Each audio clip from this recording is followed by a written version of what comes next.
Ahora denle un aplauso al Rey de Reyes.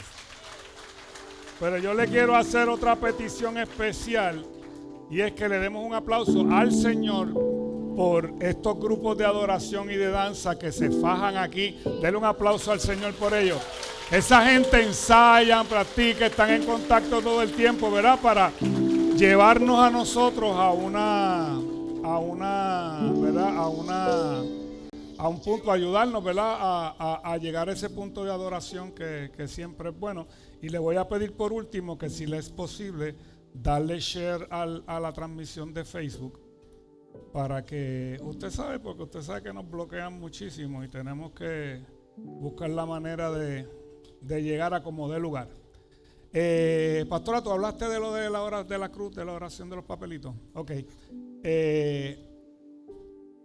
La cruz está allá afuera en el lobby, una cruz de madera, y ahí usted va a poner 3, 4, 5 nombres, lo que usted quiera. Vamos a estar orando por ellos, y la meta es que esa gente venga el Viernes Santo. El Viernes Santo generalmente nosotros hacemos una obra, ¿verdad? Ya estamos ensayando la obra. Todavía el nombre no ha salido, estamos esperando que el Señor nos dé el nombre. Pues generalmente la escribimos nosotros acá. No la va a ver exclusiva, solamente aquí la va a poder ver. Y ese día, pues, un buen día para invitar gente, porque la gente se pone medio religiosa y todo, y pues los invita, y ese día ellos van. Y entonces ahí se la ponemos en las manos al Espíritu Santo para que el Espíritu Santo haga su trabajo, ¿ok? Así que ahí estamos. Entonces el retiro también, me imagino que hablaron del retiro. Lo que pasa es que, caballero, usted tiene que llegar al punto a lo que profetizó un día Tito Rodríguez, que dijo: tiemblas, cada vez que me ves, yo sé que tiemblas. Eso fue una profecía de Tito Rodríguez de hace muchos años, que se tiene que ver cumplida en usted, que cuando su esposa lo vea se ponga nerviosa.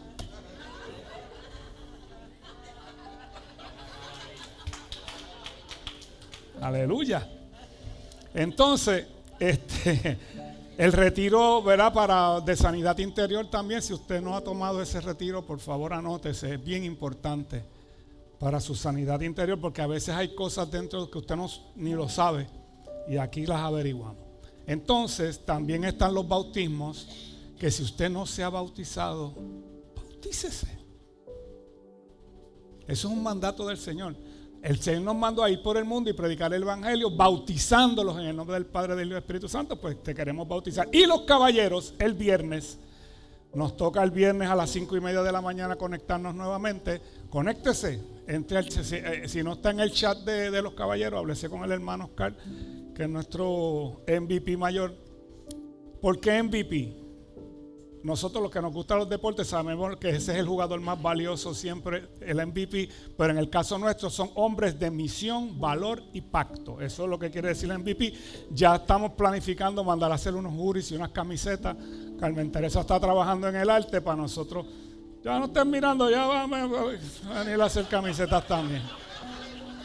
Las tuvimos, ya las tenemos tan ajoradas que ya hasta un congreso hicieron, pero gloria a Dios. Porque cada vez que me ves, yo sé que tiemblas. Ok, bueno es el Señor que todavía a estas alturas tiembles. Eso es el Señor, no hay de otra. Ok, este mensaje se titula Después del encuentro con Dios. Y yo no sé si a usted le pasa, a veces yo le salgo hablando a mi esposa y ella me dice: ¿de qué tú me hablas? Y es porque yo estoy pensando en algo y lo salgo hablando como si la conversación la tengo yo en mi cabeza y la trato de incluir en ella sin ella saber lo que está pasando. Pues ese título me vino así.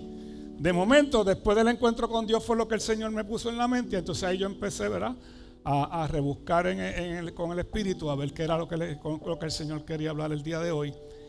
Y eso es lo que tenemos en el día de hoy, después del encuentro con Dios. ¿Por qué después del encuentro con Dios?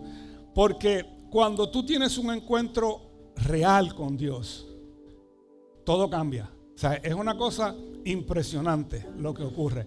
Te lo digo porque ese fue el caso mío personal, ¿verdad? Yo, como ustedes los que saben mi testimonio, yo bregaba con espiritismo y con santería, era lo que yo hacía, porque yo pensaba que eso era un recurso que Dios ponía en la tierra para ayudarlo.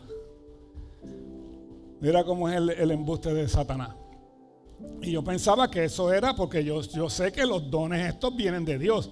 Que tú lo estés usando de otra forma es otra cosa, pero son los dones que el Señor le da a ciertas personas ¿verdad? Para edificar la iglesia, no para edificar el infierno. Entonces, yo no sabía de Jesús. Yo sabía que Jesús había muerto en la cruz y yo decía, bendito, pero ¿y por qué murió? Porque murió por mí si Él no me conocía. Oye, la ignorancia mía.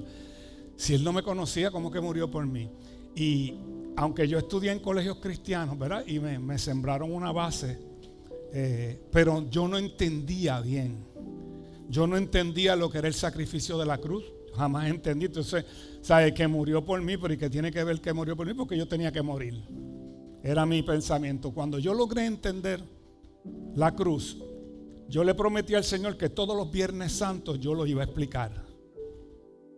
Y el Viernes Santo, aparte de la obra, yo doy una explicación de dónde sale el momento de la cruz, ¿verdad? Que comienza en Génesis 3:15 y todo el proceso que nos lleva hasta Jesús.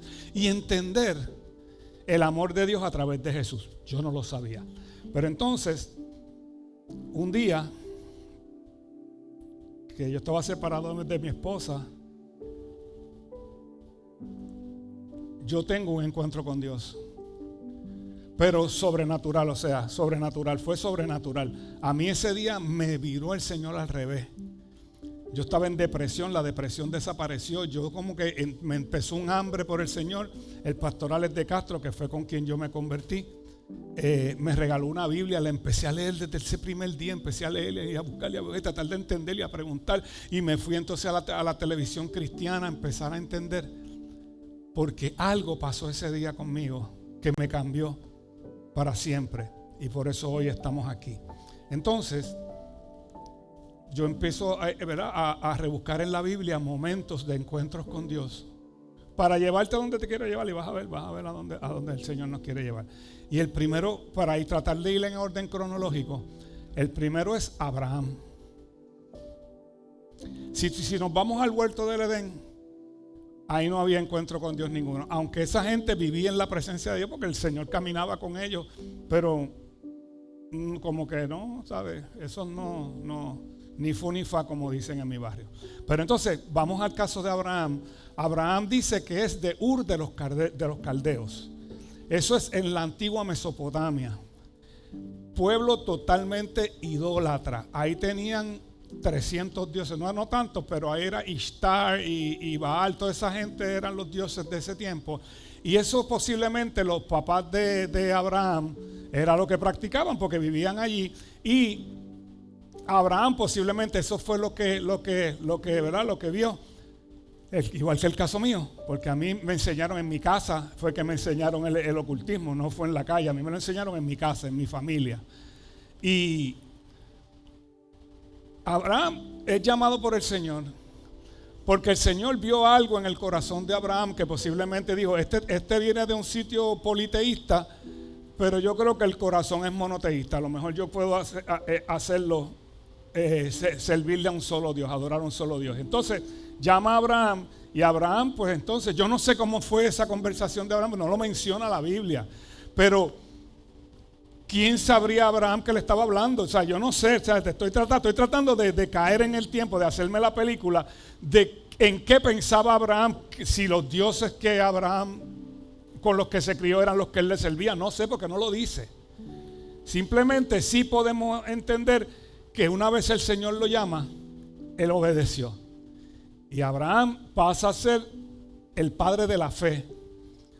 ¿Por qué? Porque a pesar de todos los errores que cometió, siempre obedeció al Señor. Y para el grado de obediencia tú tienes que haber tenido una experiencia con Dios que entendiste de alguna manera, porque después Dios le comenzó a hablar en momentos dados, porque Dios no le hablaba todo el tiempo a Abraham. Abraham le hablaba hoy, a lo mejor en 2 años le volvía a hablar.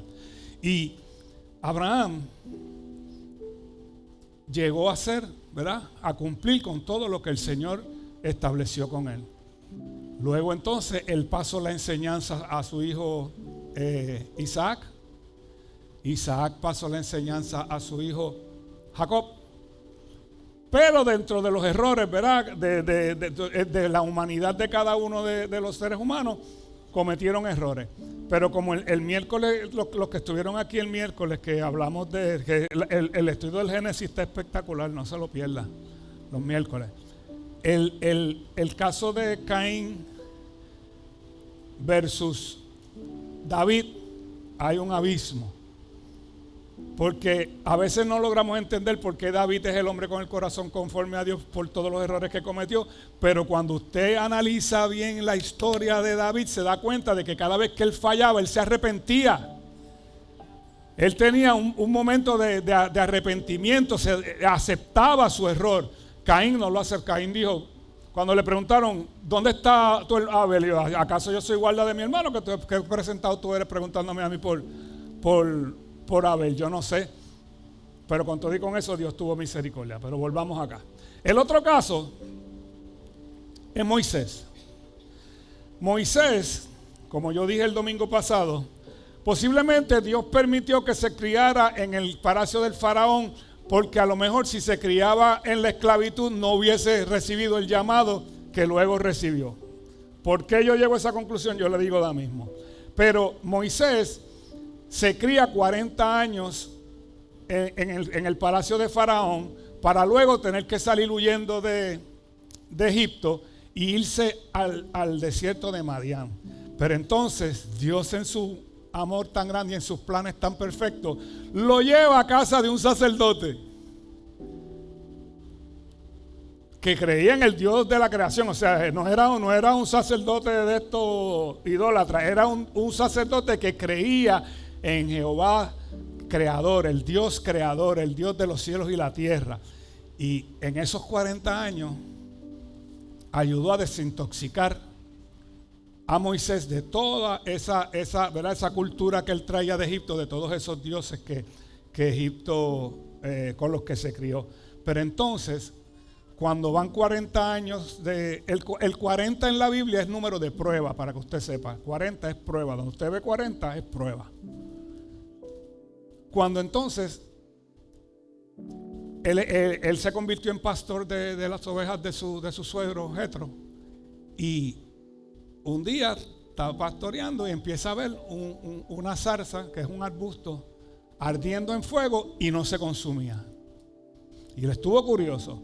Entonces dice la Biblia que él se acercó, y cuando vaya conmigo a Éxodo 3, vamos a leer el 4 y el 6, del 4 al 6. Dice: cuando el Señor vio que Moisés se acercaba para observar mejor, Dios lo llamó desde el medio de la zarza. Moisés, Moisés.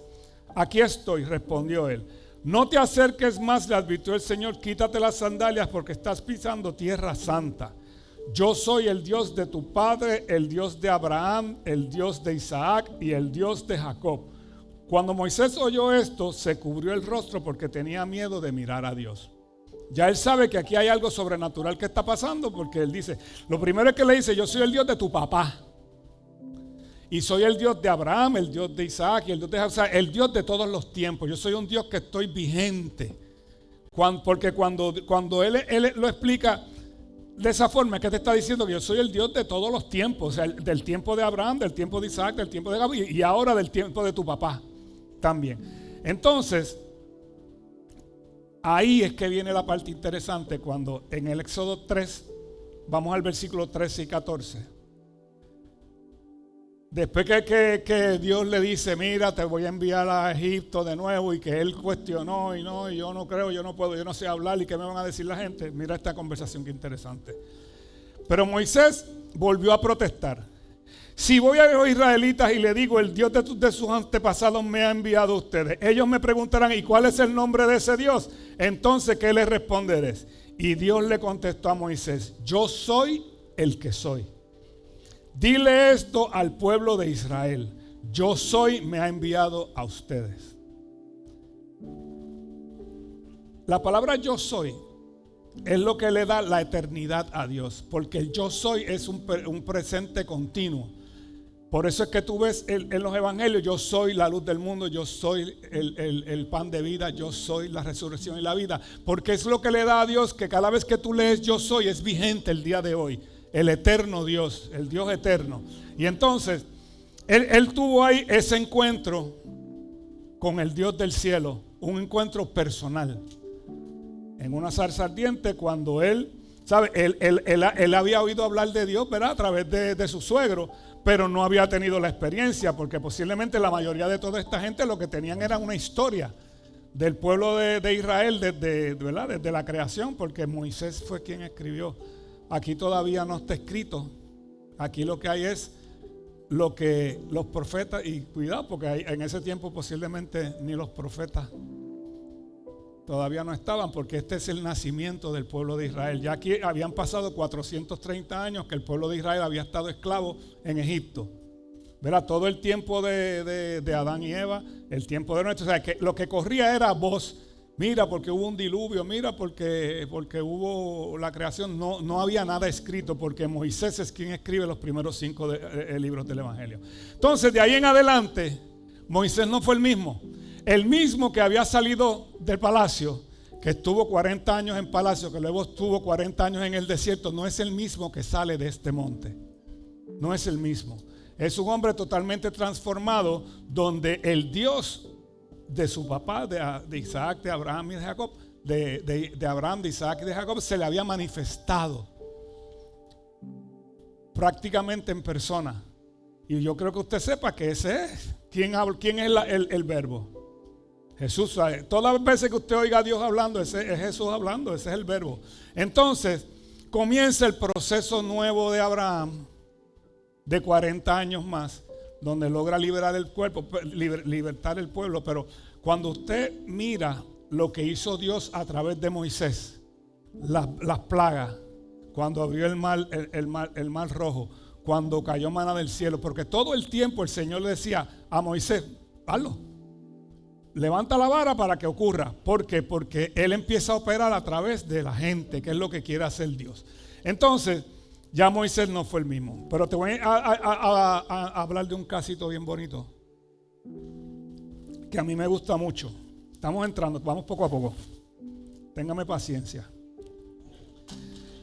El primer libro, el libro más antiguo de la Biblia, es el libro de Job. Ese es el primer libro que se escribió de la Biblia. Y la historia de Job es bien interesante, porque cuando usted comienza el primer capítulo, dice que Dios estaba en el cielo reunido con sus hijos y apareció Satanás. ¿Te acuerdas? Yo les he dicho a usted que Satanás tenía acceso al cielo. Si usted vino al estudio del Apocalipsis, nos enseña que Satanás tenía acceso al cielo hasta que lo botaron por segunda vez del cielo. Oye, que te boten dos veces el mismo sitio, está brutal, brother.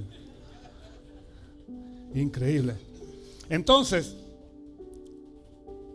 Dios le dice a Satanás, ¿por qué no tratas a mi hijo Job, que es varón perfecto? Escucha, que es varón perfecto.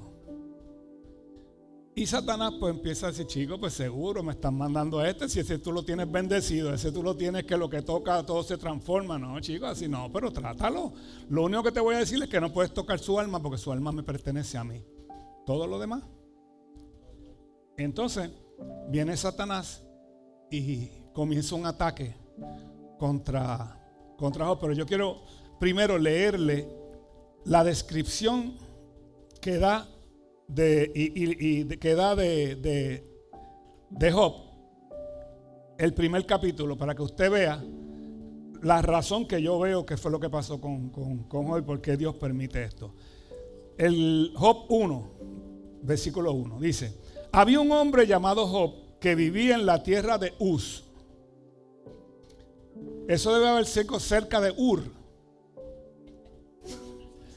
Ese era más lejos porque era Z. Ese estaba un poquito más lejos de donde vivía Abraham. Ok. Había un hombre llamado Job que vivía en la tierra de Uz.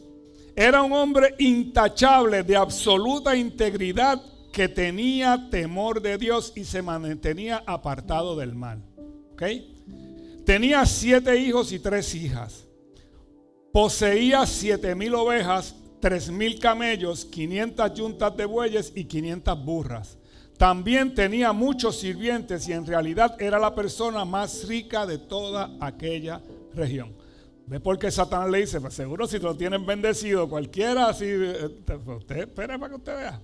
Los hijos de Job se turnaban esta es la parte que yo quiero que usted le ponga atención. Versículo 4. Los hijos de Job se turnaban en preparar banquetes en su casa e invitaban a sus 3 hermanas para que celebraran con ellos. Cuando las fiestas terminaban, a veces después de varios días, o sea que la rumba era Job. Entonces mira lo que hacía Job. Job purificaba a sus hijos.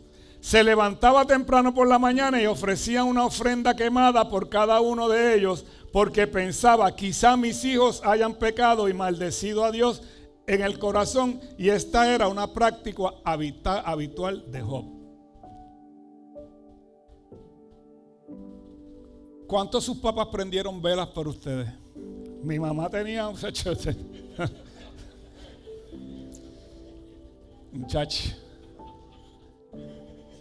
Pero, por eso, porque lo que pasa es que esto es religiosidad. Esto es religiosidad. ¿Sabes? Siéntate y háblalo a tus hijos. No tienes que hacer sacrificios. Tú le hablas de lo que está pasando para que ellos comprendan. Pero ¿qué tú sacas si ellos siguen pariciando y tú haces un sacrificio? Sigues pariciando y tú prendes una vela. Sigues pariciando y tú prendes una vela. No pasa nada. Pues entonces, ese acto de religiosidad, que es lo que yo entiendo, ¿verdad? Que estos son actos de religiosidad, que entendemos que por esas cosas, porque ¿qué pasó con el pueblo de Israel con los sacrificios?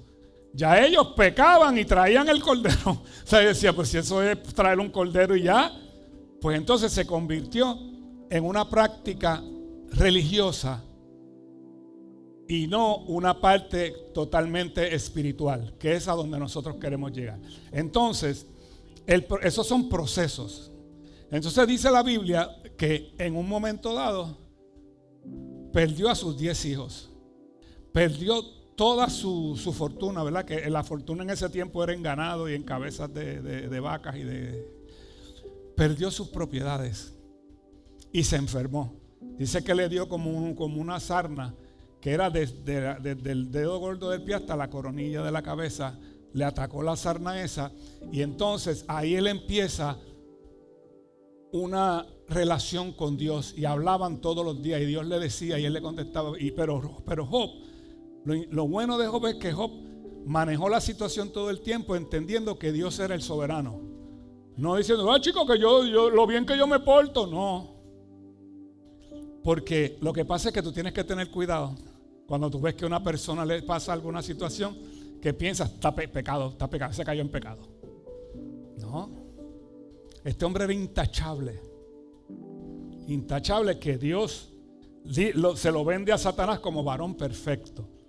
Pues usted tiene que tener cuidado que no sea una caída y sea un proceso que va a comenzar la persona. Y entonces comenzó el proceso de Job, que lo llevó, ¿verdad?, a todas estas situaciones que pasaron. Entonces llegan 3 amigos de Job para consolarlo supuestamente y empezaron a juzgarlo, lo que yo le estoy diciendo ahora. Empezaron a decir, algo tú hiciste, tú tienes que haber pecado de alguna, busca a ver, a lo mejor viste pornografía, a lo mejor le fuiste infiel a tu esposa, algo tú hiciste para que esto te pasara, y empezaron a cuestionarle.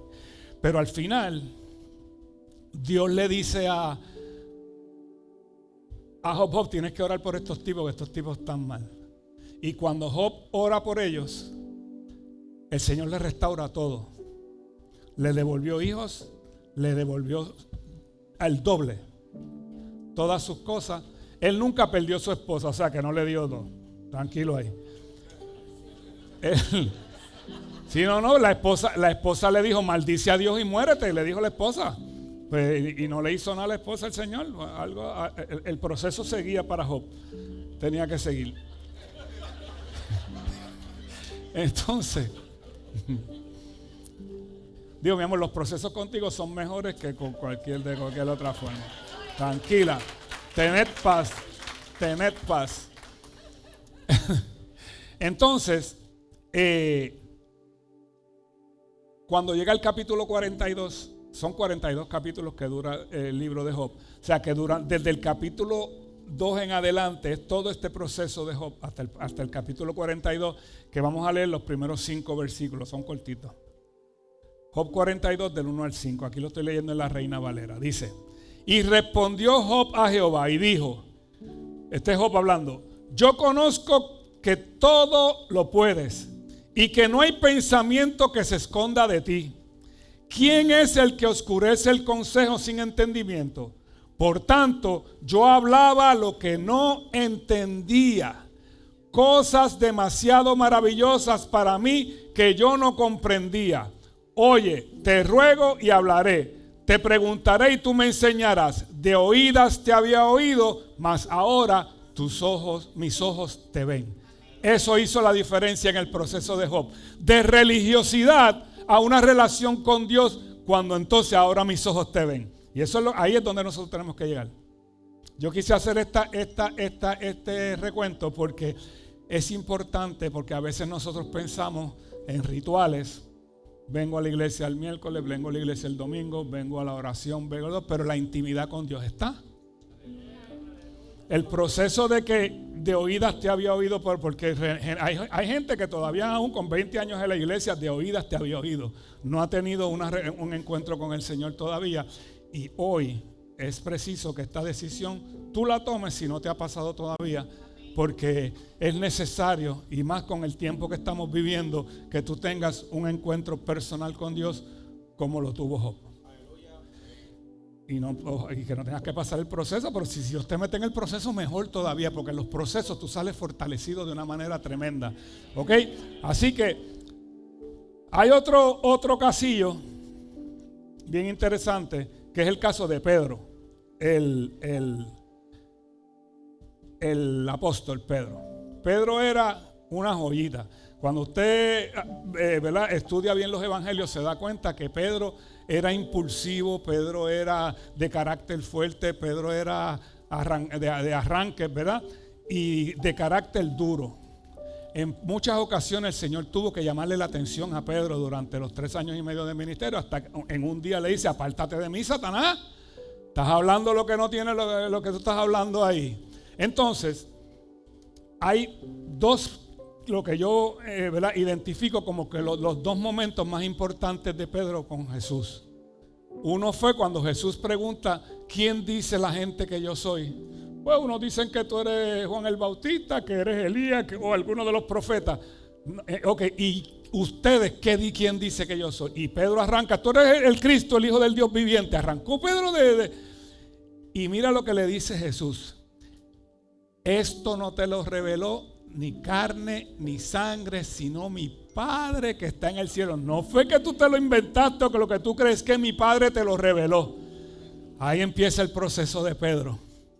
Bien, ya había empezado, pero el proceso más íntimo con Pedro. Entonces, el momento, pero después de eso, él negó a Jesús 3 veces.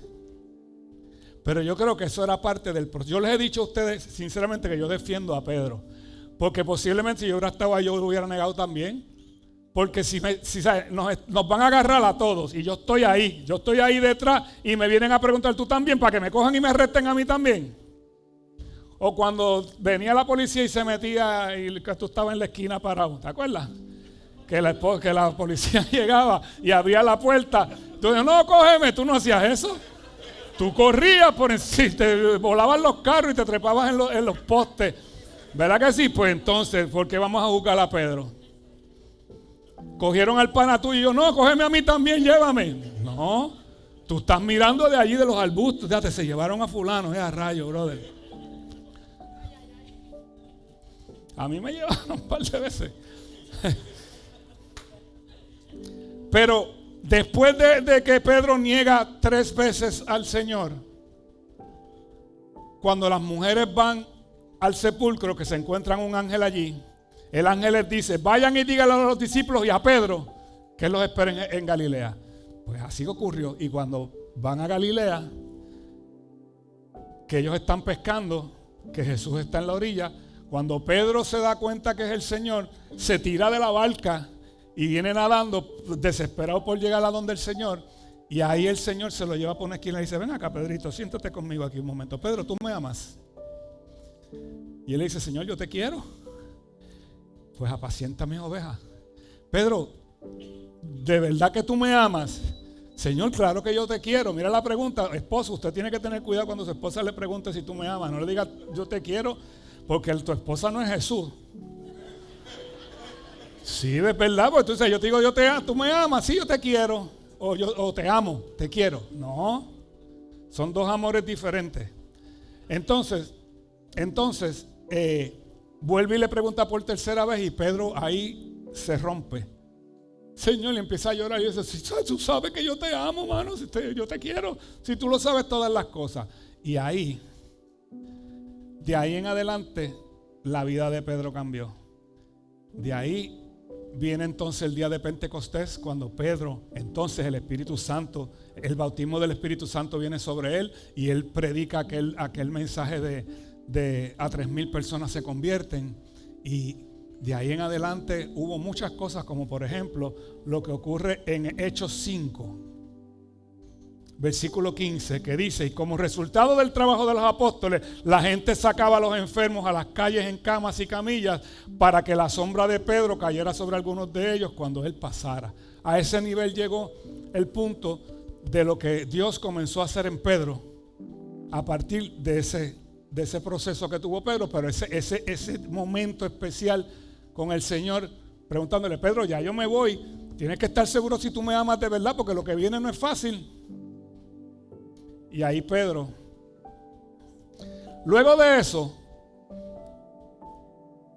hay un evento que después que Jesús resucita, que ellos ven que van a la tumba, que la tumba está vacía. Él y Juan van camino al templo y hay un paralítico que siempre ponían allí frente al templo, que Juan se le acerca y le dice: no tenemos ni plata ni oro, pero de lo que tenemos te doy. Levántate en el nombre de Jesús. Y usted sabe la historia, que él empezó a brincar y a saltar el hombre. Y entonces llegó el mensaje al Sanedrín y arrestaron a Juan y a Pedro y empezaron a cuestionarle que no podían mencionar más el nombre de Jesús. Pero ellos dijeron, Pedro les dijo: es mejor obedecer a Dios que a los hombres, no me voy a callar. Está transformado. Primero lo negó en el mismo sitio que lo negó 3 veces. Ahora está diciendo: mátame si quieres, pero no lo voy a dejar de mencionar. Por eso te digo. Entonces, había un rabí llamado Gamaliel de ese grupo. Era el más cotizado de los maestros, respetado por todos estos grupos. Recuerde que lo que eran los fariseos, los saduceos, toda esa gente eran como partidos políticos, de verdad. Esos parecían partidos políticos que eran los que gobernaban el templo y la parte, ¿verdad?, espiritual supuesta del pueblo de Israel. Entonces, pues estaba este hombre que le dice a esa gente ahí, y esto te lo estoy adelantando para lo que te voy a hablar ahora. Dice, el capítulo 5, versículos 38 y 39, dice: así que mi consejo es que dejen a estos hombres en paz, póngalos en libertad. Si ellos están planeando y actuando por sí solos, pronto su movimiento caerá. Pero si es de Dios, ustedes no podrán detenerlos. Tal vez se encuentren peleando contra Dios. Y entonces, ¿por qué yo les digo Porque había uno que estaba peleando contra Dios, llamado Saulo de Tarso. Ese peleaba directamente contra Dios. Y en el capítulo 9, lo que pasa es que el testimonio de Pablo, de la conversión de Pablo, está en el capítulo 9, pero después la menciona en el capítulo 22 y creo que el otro es el 26. Pero yo voy a tocarle la que él hace en el 22, pero antes quiero explicarle aquí qué pasó ese día. La Biblia dice que cogieron a un muchacho que estaba predicando, un joven llamado Esteban, que Dios lo estaba usando con poder, y lo agarraron y se lo llevaron fuera de la ciudad para apedrearlo. Y cuando le quitaban la túnica, eso, se la tiraban en los pies al líder. Y quien era el líder era Saulo de Tarso. Y dice que Saulo de Tarso estaba de acuerdo con lo que estaban haciendo y apedrearon a Esteban hasta que lo mataron, el primer mártir de la Biblia. Pero entonces, Saulo dice, y todavía Saulo estaba, déjame ver cómo es que lo dice. Mientras tanto, pronunciaba amenazas en cada palabra y estaba ansioso de matar a los seguidores del Señor. Estaba así. Entonces, ahí se fue corriendo todo el mundo.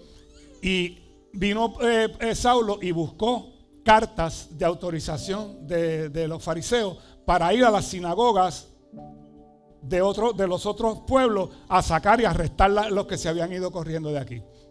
Y lo agarró. Entonces va camino a Damasco. No dice que es en camello ni en caballo en ningún sitio, pero hay gente que dice que él se cayó del caballo. Pero sí, yo me imagino, porque era lejos. Me imagino que andaría con caballo, pero en la Biblia no lo dice, y no tiene que ver eso. Entonces dice que iba camino a Damasco con un grupo que lo iba acompañando.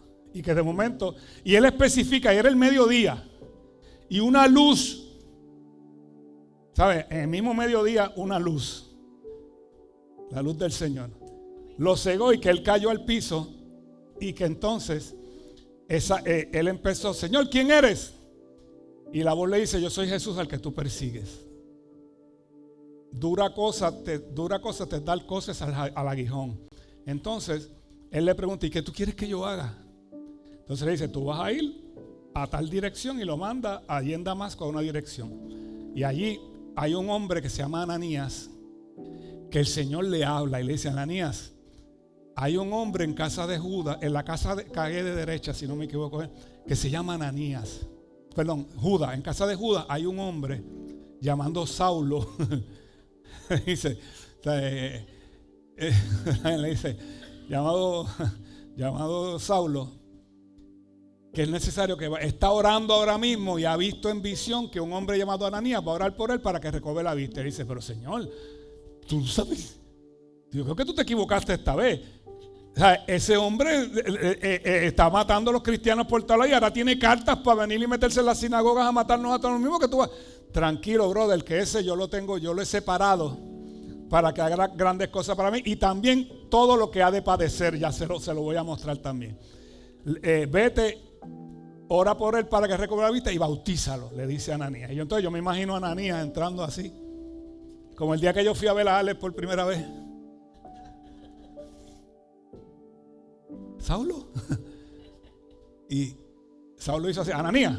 Claro, si lo estaba esperando ya Saulo estaba. Pero entonces yo quiero llevarlos al testimonio que da Saulo, porque Saulo tuvo que empezar a dar testimonio, porque cuando entraba a la sinagoga se asustaba la gente. Él decía: mira, llegó el Terminator. Entonces vamos a Hechos 22. Voy a leer del 3 en adelante. Atienda bien esto. Entonces Pablo dijo: soy judío nacido en Tarso, una ciudad de Cilicia, y fui criado y educado aquí en Jerusalén bajo el maestro Gamaliel, el que te hablé ahorita. Como estudiante de él fui cuidadosamente entrenado en nuestras leyes y costumbres judías. Llegué a tener un gran celo por honrar a Dios en todo lo que hacía, tal como todos ustedes hoy. Perseguía a los seguidores del camino. A los cristianos le decían los del camino. Recuerda que Jesús dijo: yo soy el camino, la verdad y la vida.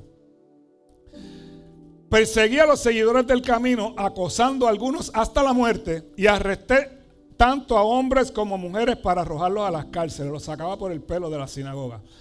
El sumo sacerdote y todo el consejo de ancianos pueden dar fe de que esto es cierto, pues recibí cartas de ellos dirigidas a nuestros hermanos judíos en Damasco, las cuales me autorizaban a encadenar a los seguidores del camino de esa ciudad y traerlos a Jerusalén para que fueran castigados. Cuando iba de camino, ya cerca de Damasco, como el mediodía, de repente una intensa luz del cielo brilló alrededor de mí. Caí al suelo y oí una voz que me decía: Saulo, Saulo, ¿por qué me persigues? ¿Quién eres, Señor?, le pregunté. Y la voz contestó: yo soy Jesús de Nazaret, a quien tú persigues. La gente que iba conmigo vio la luz, pero no entendió la voz que hablaba. Yo pregunté: ¿qué debo hacer, Señor? Y el Señor me dijo: levántate y entra en Damasco, allí se te dirá todo lo que debes hacer. Quedé ciego por la intensa luz y mis compañeros tuvieron que llevarme de la mano hasta Damasco. Allí vivía un hombre llamado Ananías. Era un hombre recto, muy devoto de la ley y muy respetado por todos los judíos de Damasco. Él llegó y se puso a mi lado y me dijo: hermano Saulo, recobra la vista. Y en ese mismo instante pude verlo. Después me dijo: el Dios de nuestros antepasados te ha escogido para que conozcas su voluntad y para que veas al justo y lo oigas hablar. Pues tú serás su testigo. Les contarás a todos lo que has visto y oído. ¿qué esperas? Levántate y bautízate. Queda limpio de tus pecados al invocar el nombre del Señor. Después de regresar a Jerusalén y mientras oraba en el templo, caí en un estado de éxtasis. Tuve una visión de Jesús que me decía: date prisa, sal de Jerusalén porque la gente de aquí no aceptará tu testimonio acerca de mí. Pero Señor, argumenté, seguramente ellos saben que en cada sinagoga yo encarcelé y golpeé a los que creían en ti. Y estuve totalmente de acuerdo cuando mataron a tu testigo Esteban. Estuve allí cuidando los abrigos que se quitaron cuando le apedrearon.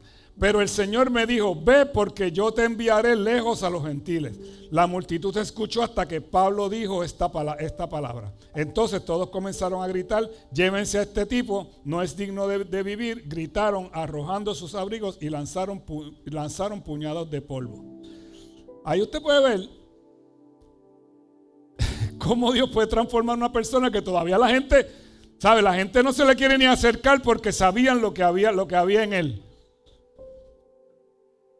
La historia de Pablo de ahí en adelante, pero dato interesante que tenemos que aprender todos, es que después el Señor se lo llevó al desierto a educarlo.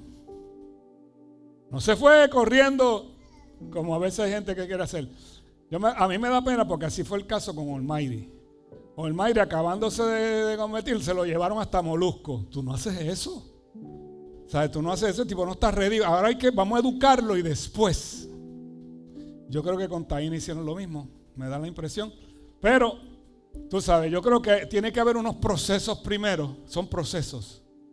Pero como el que Job tuvo 41 capítulos de proceso. Pues, Pablo es llevado al desierto por Dios para que el mismo Espíritu Santo lo empezó a formar.